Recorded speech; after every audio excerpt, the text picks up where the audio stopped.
Subscribe करें हमारे channel को आसान जिंदगी और इस बेल आइकन को प्रेस करें इसी तरह के और वीडियोस प्राप्त करने के लिए। नमस्कार, मैं शारदा पांडे आसान ज़िंदगी के इस एपिसोड में आपका स्वागत करती हूँ। आज मैं आपके प्रश्नों के उत्तर में ये वीडियो बना रही हूँ क्योंकि वट सावित्री आने वाला है।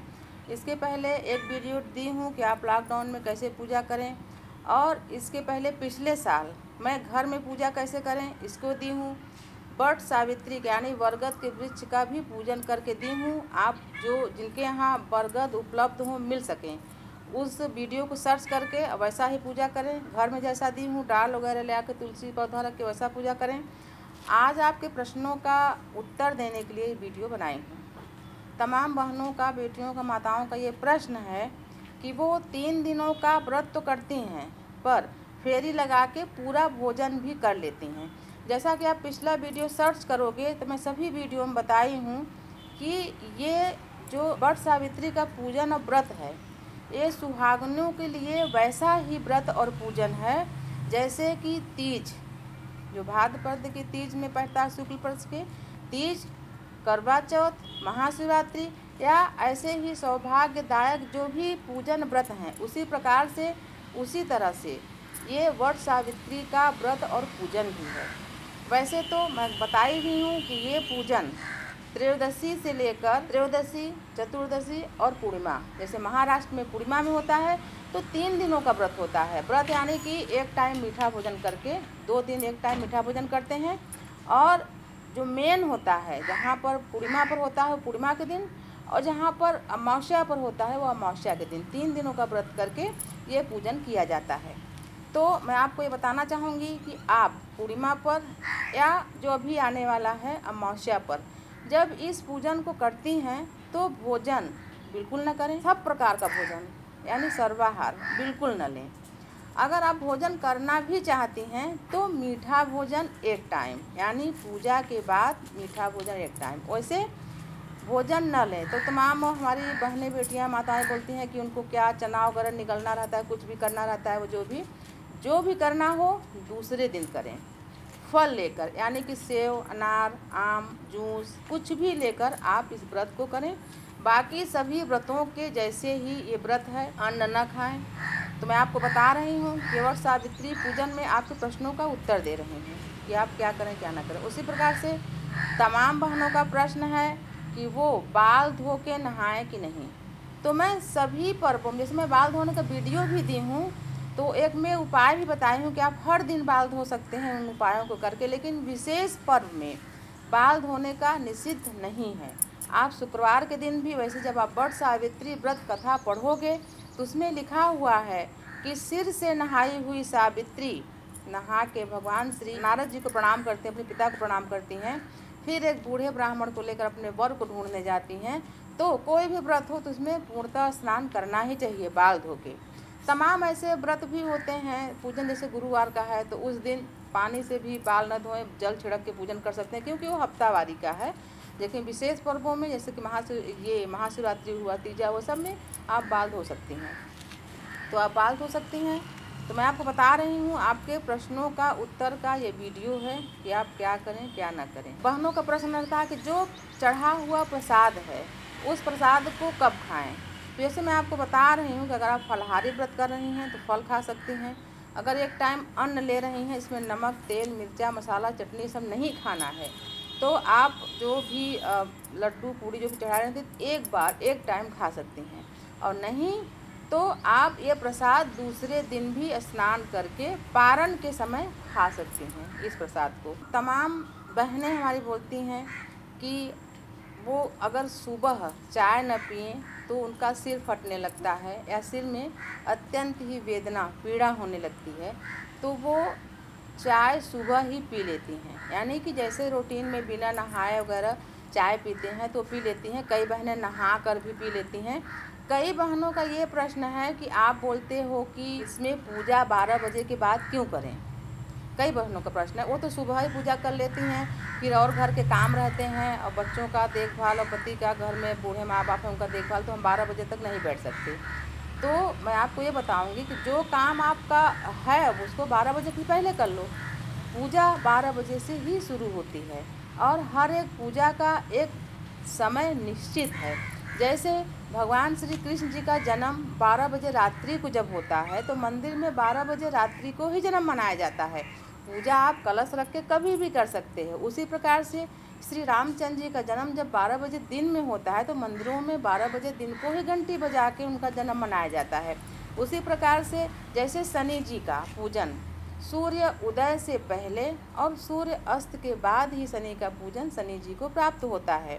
उसी प्रकार से जैसे कि ललही छठ हलषष्ठी माता का पूजा भी 12 बजे के बाद से ही शुरू होता है। संतान सप्तमी हुए तमाम पूजन ऐसे हैं जो कि 12 बजे के बाद से या जब उनका निश्चित समय निर्धारित है उसी समय करना चाहिए।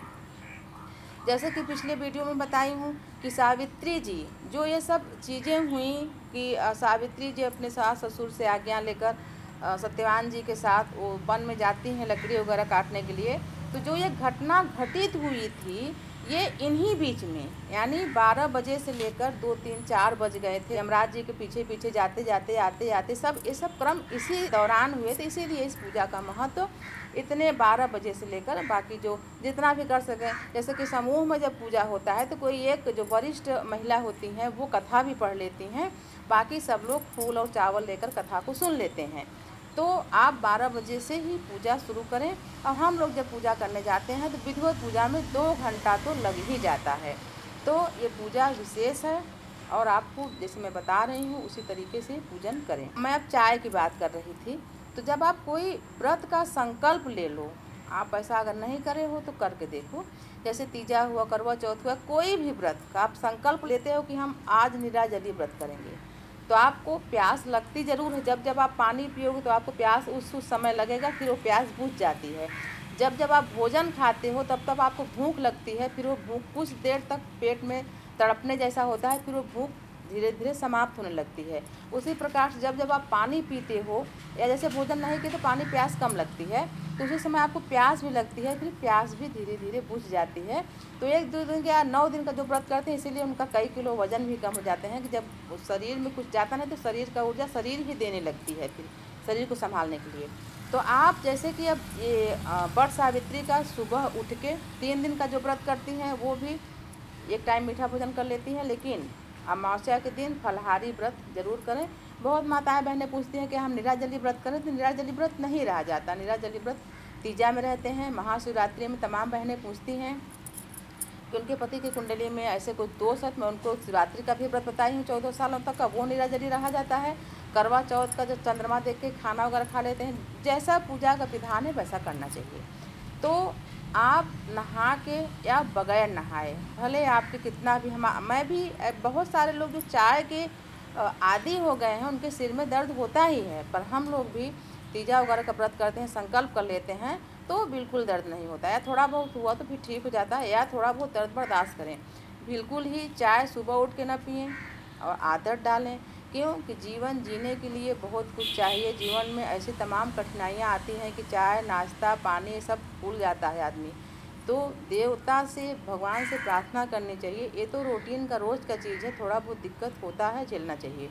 चाय बिल्कुल न पिएं, नहाने से पहले या नहाने के बाद बिना पूजा किए। पानी भी न पिएं। जब आप संकल्प लो, यानी जब आप बिस्तर से उठो तो उसी समय संकल्प लो मन में कि आज आप वट सावित्री का व्रत कर रहे हो, पूजा फेरी कर लोगे, उसके बाद ही पानी चाय जो भी आप पियोगे तो पियोगे। ऐसा संकल्प लोगे तो बिल्कुल दैव योग से आपको भूख प्यास निद्रा क्रोध ये सब नहीं लगेगा। ऐसा करके देखें और देव पर आस्था जरूर रखें। कोई भी, इसलिए मैं बोलती हूँ अगर किसी का मन नहीं है तो बिल्कुल पूजा ना करें। पूजा आस्था से बिल्कुल ही संबंधित है, आस्था नहीं है तो पूजा पाठ दान कोई मतलब नहीं रहता। मैं आपको बता रही हूँ कि वट सावित्री में आप क्या करें क्या ना करें। तमाम बहनों का प्रश्न है कि उनके पास नई साड़ियाँ नहीं हैं, तो कोई बात नहीं, कपड़े जो भी हों फटे जले या चूहे से चूहा कुतरा न रहे, कपड़े आपके पास पहले से हैं उनको धुल लें, स्वच्छ कर लें और उन्हीं कपड़ों को पहन के पूजा कर सकती हैं। तमाम माताओं का प्रश्न है कि वो उद्यापन करने वाली हैं तो उनके पास जैसे गुरुवार का है, ये वैभव लक्ष्मी का है, संतोषी माता का है, तो उनके पास चीज़ें नहीं हैं उद्यापन करने के लिए। तो हम लोग जब जैसे हम लोग भी मंगल वगैरह के व्रत करते थे जब, तो हम लोग को कभी कभी वो मंगल का उद्यापन कराने के लिए पंडित जी नहीं मिलते थे, तो हम लगातार हम लोग 2-4 महीने व्रत करते थे। अब पंडित जी आए तो उद्यापन कराए।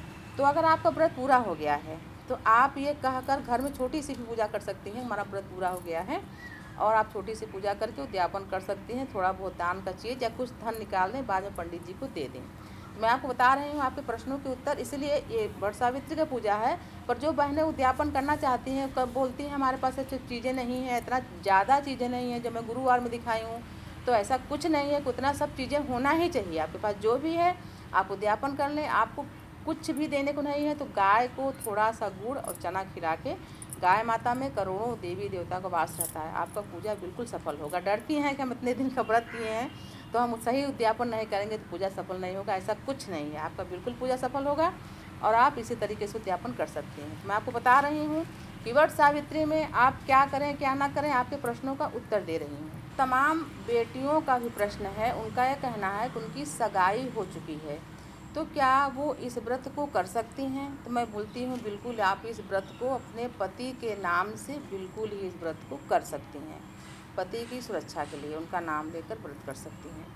और तमाम बहनों का ये भी प्रश्न है, पिछले वीडियो में भी बताई हूँ कि वो व्रत करती थी पर अभी उनका जैसे कि सिजेरियन का ऑपरेशन वगैरह हुआ है तो वो व्रत नहीं कर सकती। तो कोई बात नहीं, आप क्षमा प्रार्थना कर लें, आप इसको अगले साल से व्रत को कर सकती हैं। तमाम बहनें उनके यहाँ जैसे सूतक है पातक है तो व्रत नहीं कर पा रही हैं, तो कोई बात नहीं। ये व्रत ऐसा नहीं है कि एक बार आप छोड़ दें तो इसको दोबारा नहीं कर सकती हैं, आप दोबारा कर सकती हैं। और तमाम बहनों का ये भी प्रश्न है कि जैसे कि उनके यहाँ मायके में तो होता है पर ससुराल में नहीं होता है, तो इस व्रत को करें कि न करें। तो मैं उनसे बोली हूँ कि ससुराल में नहीं होता है तो आप कर सकती हैं, यानी होता नहीं है तो कर सकती हैं।